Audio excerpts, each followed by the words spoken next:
Bismillahirrahmanirrahim. Greetings. Building on previous lecture regarding differentiation aspect of fundamental theorem of calculus, we would like now to discuss about the integration aspect. Now, in differential calculus, we are given a differentiable function, a function that is continuous and is smooth. Whatever they mean, of course, later on I will go deep into that and explain that.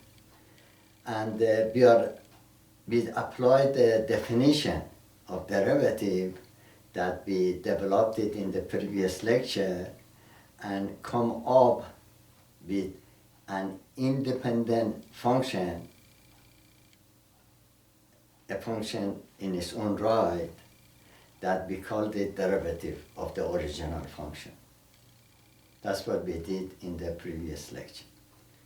Now, in integral calculus, in a sense, we reverse the process, meaning that we are given the derivative of a indefinite article, a function, an unknown function, and then we are asked to process and somehow possibly find the original function.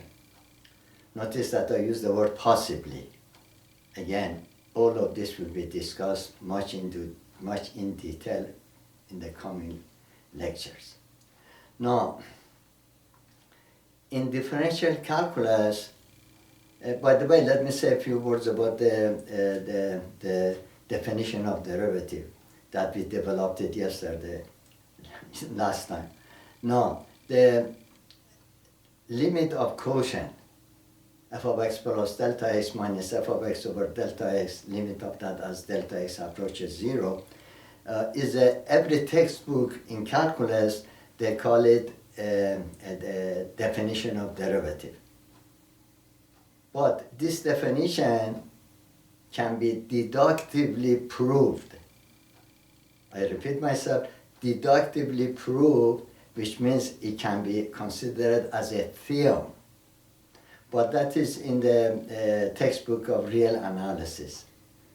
So for a curious student can refer to that, to a real analysis textbook, and you may find that one as a theorem, not as a definition. But again, I repeat myself, in calculus textbooks, it is considered as a derivative. Now, I repeat now, in integral calculus, the derivative of an unknown function is given to us, and we are going to possibly determine that function. Now, in that regard, we may consider derivative and antiderivative, derivative and integral function to be inverse of another. As a matter of fact, almost every textbook I have seen in calculus, they do call them inverse of one another. But they are inverse in a sense that one of them can be obtained from the other one. In that regard, yes, they are inverse of each other. But the word inverse has its own mathematical definition.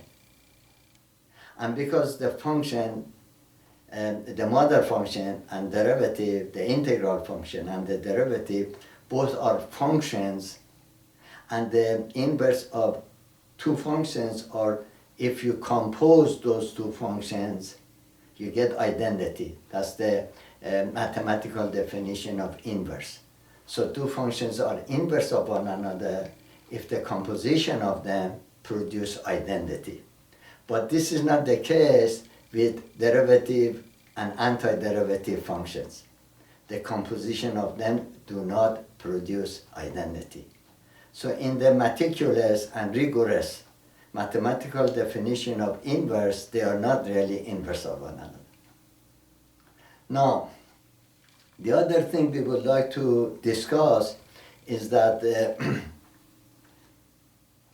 in a derivative, we are given a point in the, let's say in the interval, and we apply the definition of derivative, and we find out the instantaneous rate of change.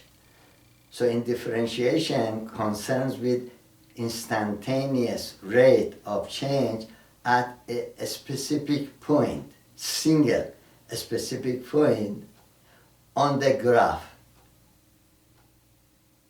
But this is not the case with integral calculus. In integral calculus, we are given an interval, and starting from the most left end point of the interval, and we accumulate all the instantaneous rates of change up to, including to the point x. You follow me? Let me say it one more time. You know, derivative and antiderivative, derivative and integral function, they both are functions. With function goes domain and range. With function goes input and output. No? Now, the input, most of the time, as a matter of fact, maybe 90% of the time, they share the same input. But the input that we give to a differential function, he gives us the output of that will be what? Will be instantaneous rate of change at that particular single point. So the input, when we give, the output will be instantaneous rate of change at that particular point on the graph of the function. But this is not the case with integral function. In integral function, when we give, when we select an x in the interval, or maybe entire interval, from the left end point of the interval, he takes all the instantaneous rate of changes, accumulate all of them up to the input, and including that input at up to x, or maybe the entire x, and he gives us the output. Do you see the difference? Now, let me make an analogy for that. And I'm going to put all of this, what I said for the coming lecture, in a graph geometrically, so that pictorially I can demonstrate the idea. Now, imagine that the y-axis, the vertical axis in coordinate system, we built it out of a glass, clear glass that we can see. It's a pipe, clear pipe that we can see inside. And inside of that, there is some colored water. Now, the derivative or differential calculus, he shows how the water are coming up at certain point. What is the instantaneous rate of the water raising in that vertical pipe at certain point, not continuously, at certain specific point. Do you see that in your mind, what's going on? But the integral calculus, on the other hand, starts from the first end point of the interval, the instantaneous rate of change at that point, and then adds to that the next one. If the function, for instance, is increasing, the next one is a little bit infinitesimal. We are talking about infinitesimal, in fact, but infinitesimal a little bit longer than previous one, added to that. And the next one is a little bit longer than before that. So is added on the first two one, and so on and so forth. And the water is coming up in the vertical axis that we have. Let me say it in other perspective, in a sense, analogy. Suppose that we put 10 people, and the first one is small, shorter than all of them, And then the next one is a little bit taller than the first. We put on the shoulder of the previous one. And then the next one is again, if the function is increasing, is a little bit taller than previous one, and we put that one on the shoulder of the first two. So next one we will be putting on the shoulder of first three, and so on and so forth, and the water is rising on the vertical axis. You follow me?